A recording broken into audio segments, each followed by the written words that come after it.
پہلا کیا ہے؟ ہاں، سوال یہ ہے کہ بہن جو شادی شدہ بہن ہے وہ مستحق ہے وہ، تو اس کو کیا زکوٰۃ دی جا سکتی ہے،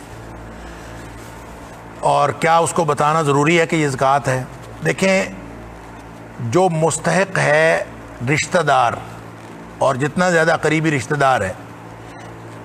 اس کو زکوٰۃ دینا نہ صرف جائز ہے بلکہ افضل ہے، سوائے اس کے کہ وہ رشتہ دار ہو کہ جس کا نان و نفقہ آپ کے ذمے ہو۔ مثلاً اگر آپ اولاد ہیں تو والدین کو کا نان و نفقہ تو آپ کے ذمے ہے،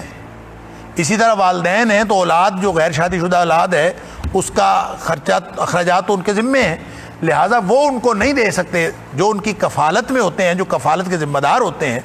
وہ ایک دوسرے کو زکوٰۃ نہیں دے سکتے۔ البتہ جو کفالت سے باہر ہیں قریبی رشتہ دار، ان کو زکوٰۃ دینا افضل ہے۔ ایک زکوٰۃ کا فرض ادا ہوا، دوسرا صلہ رحمی کا فرض ادا ہوا، لہٰذا بہن جو اپنے گھر والی ہو اور وہ مستحق ہو، غریب ہو، اس کو ضرور زکوٰۃ دینی چاہیے،